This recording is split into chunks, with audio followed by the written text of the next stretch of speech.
focus back here.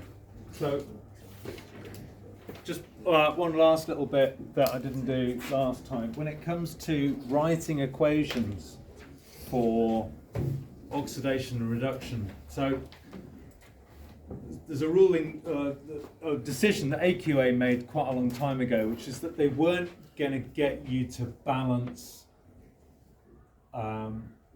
organic reactions with electrons. That's kind of basically it.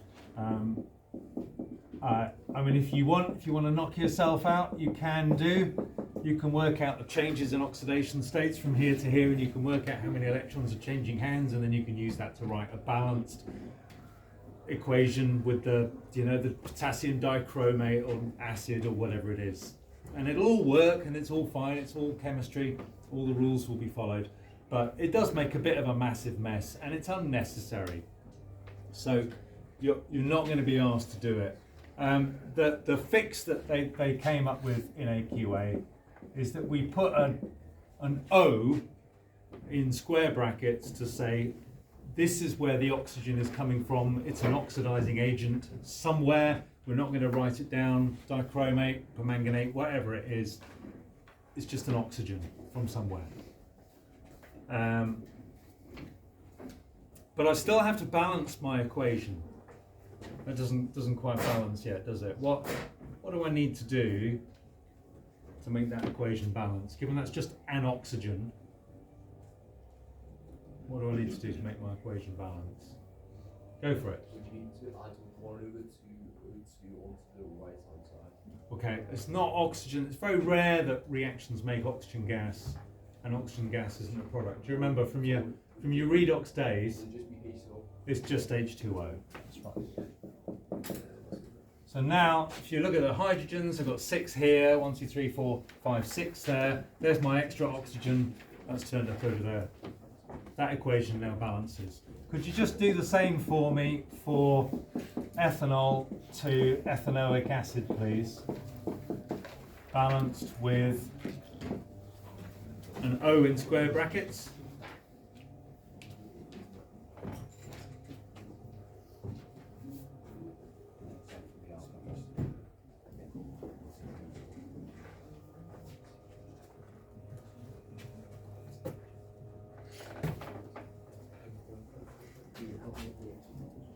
Like C2 CH3 COOH plus H2O.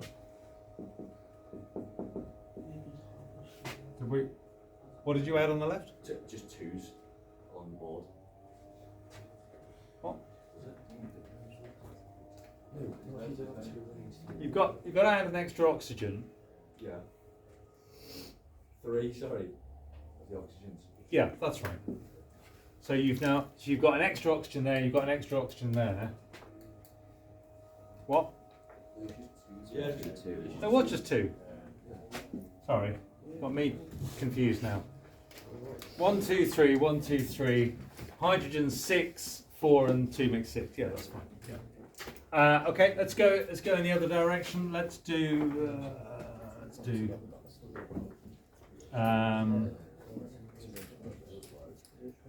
C3H. What am I doing?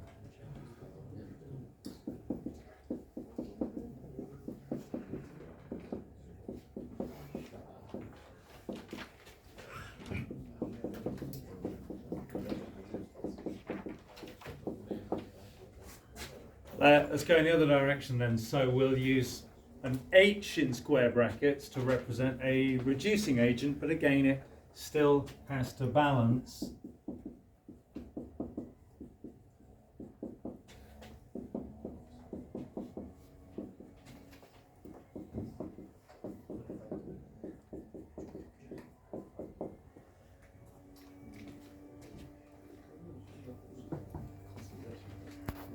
CH2 CHO plus 2. So you've got 6 hydrogens there, and you've got 8 there. Yeah. So- 2. Do I just put H little 2 or just put 2 H thing in front of it? What? You put a big 2 in front of H. Okay. And the bottom one? Anyone done the bottom one yet? James?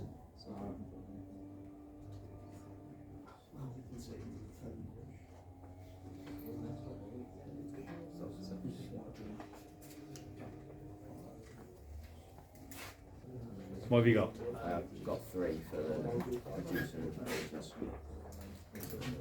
Yeah, and water on it. Does that add up? It's 4 hydrogens, isn't it? 1, 2, 3, 4, 5, 6. There's 8 there. Oh yeah, it might be 4. Okay, grand.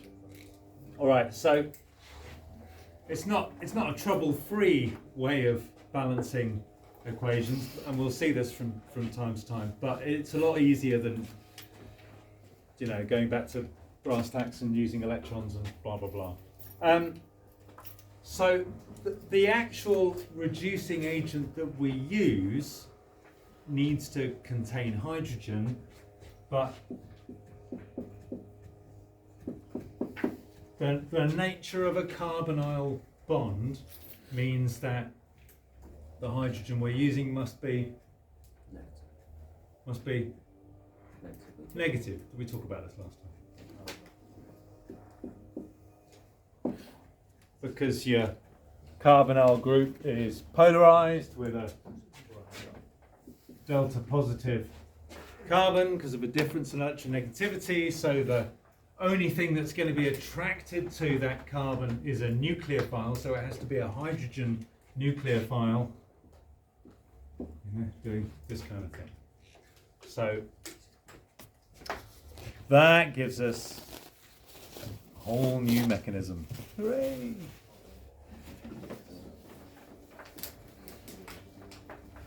Alright, let's get rid of all that. Let's do this. So we're looking at the mechanism for nucleophilic addition. We remember substitution. Now we're doing addition. So if we start off with our aldehyde,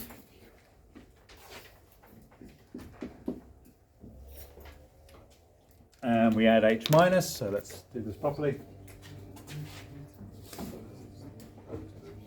So the H minus nucleophile attacks the carbon, and then so that it doesn't get a bit too cramped around the carbon atom there, some of the electrons are going to hop onto the oxygen to give us an O minus.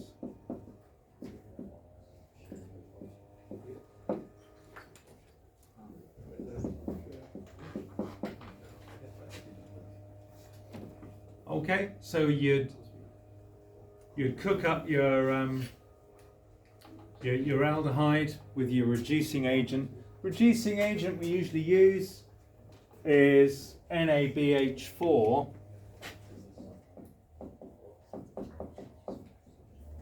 If you go back to your oxidation state rules last year, you'll remember sodium is in group 1. Group 1 elements in a compound are always +1. Boron's in group 3. Group 3 elements in a compound are always +3, which means that your 4 hydrogens must be -1 each. So that's where your H minus is coming from. And NaBH₄ is fairly stable stuff. You can have a bottle of it. You can ladle it out with spatula. It's, you know, it's reasonably stable. You just have to use a non-polar solvent. All right, so you cook that up for a bit until you've made your O minus ions, and then what we'll do is we'll throw in some acid, and that will give us our OH. Gents, why are you chatting all the time? It's like somebody's left a radio on in the corner of my lab. It's very annoying and disrespectful, and not to mention, you know, to the detriment of your own learning.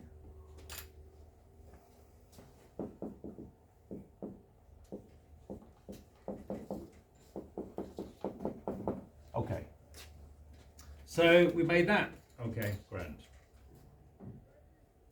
So notice that mechanisms often come in 2 stages, don't they? But But in this mechanism, the two stages are physically separate in reality as well. We have one step when we add our reducing agent and reflux it for half an hour or whatever. And then we have a second step when we throw in acid later. You don't want to throw the acid in early, otherwise the acid would react with the reducing agent. You can probably imagine if you add H plus to H minus, you get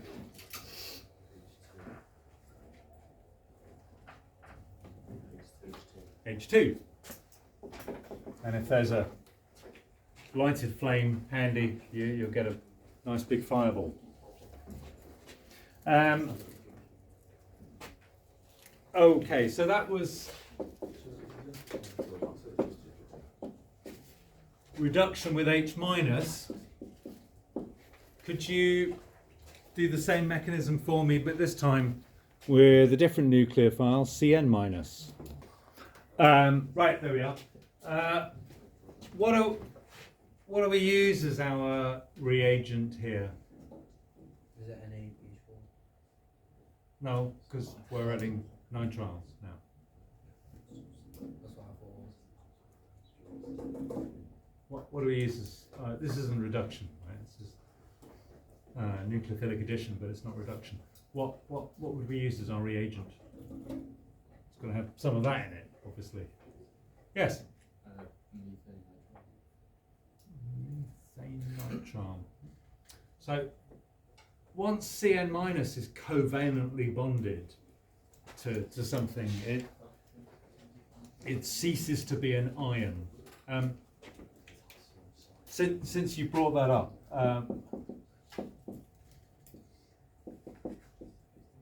it's not methane anyway, is it? Kind of methane nitrile. Not me doing it now. Ethane nitrile, because it's got 2 carbons in it.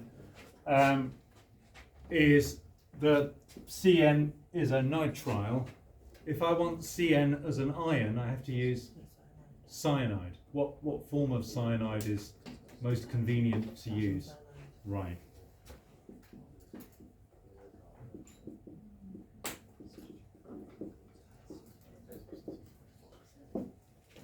So if I want a Cn minus ion, I have to use something which is ionic. So notice the difference. Cn group, it's kind of like, hang on, it's the same group. Why isn't that a cyanide? Well, because potassium cyanide is ionically bonded.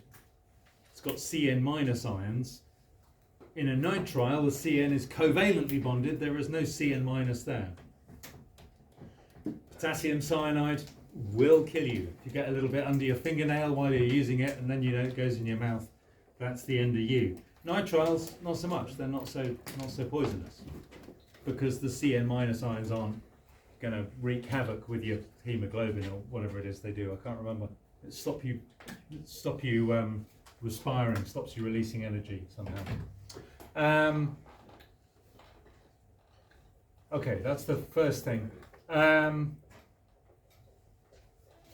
So to get the Cn minus ions, we use potassium cyanide in acid as our reagent, which means the acid is going to be kind of already there for the second step, so I don't need to worry about adding more acid later. So potassium cyanide in acid. You can use hydrogen cyanide as well, but since that would kill everybody in a 200-yard radius, chemists tend not to. Okay. Last little bit. What's special about that product? Jano's right there. The carbon chain's been changed. Yes, we have extended the carbon chain. That's right. But we haven't named it yet. Let's name it first. The chiral carbon. It's a chiral carbon. Very nice. Yeah. That middle carbon there is chiral. It's got 4 different groups around it. Let's name it, please. Somebody do the honours. Yes, James? Yeah, I think it was one of the ones that was in your exercise earlier.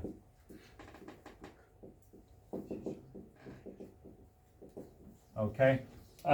So a couple of things not to get wrong. Firstly, remember the carbon in the nitrile counts as part of the carbon chain.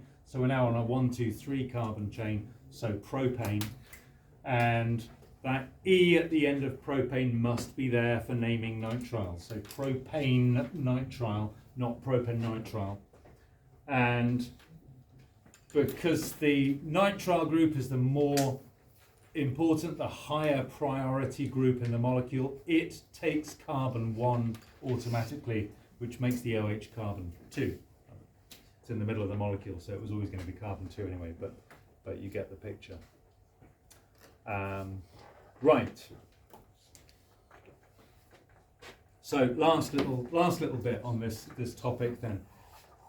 If I take my ethanol and I react it with KCN in acid and I make my product and I clean it up and get a nice, pure solution of my product and stick it in a polarimeter to see if it'll rotate plane polarized light clockwise or anti-clockwise, it won't do either. It has no effect on plane polarized light.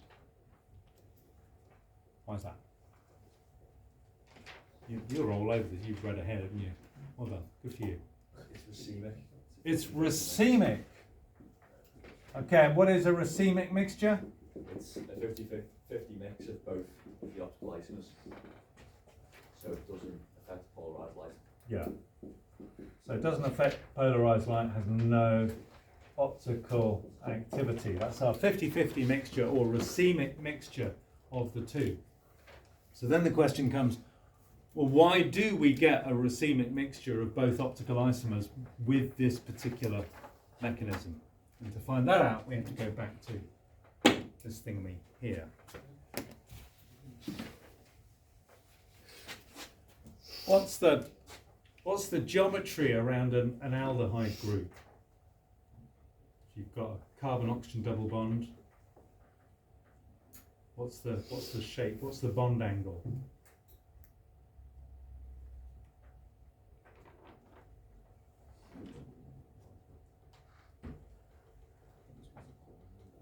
Oh, Malwin? It is 120 degrees. What shape would that be? Trigonal planar, exactly right. Because I've got 3 groups of electrons, 3 clouds of electrons around my carbon. Those 4 atoms are all in a flat plane. Just those 4 atoms. Of course, the rest of the molecule, the hydrogens coming off this carbon, are going to be sticking out at 109.5. You know the story. But those atoms are in a flat plane.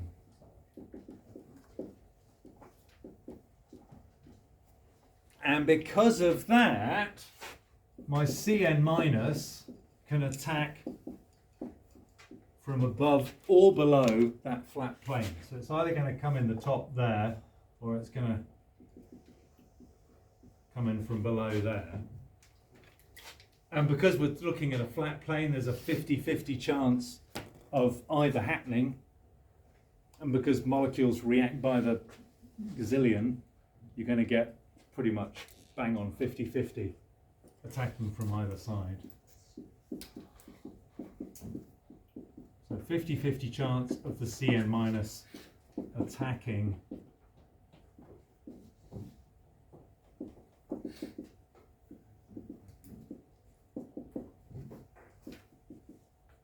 from either side of that flat plane means that we end up with a 50-50 mixture of optical isomers with no overall optical activity.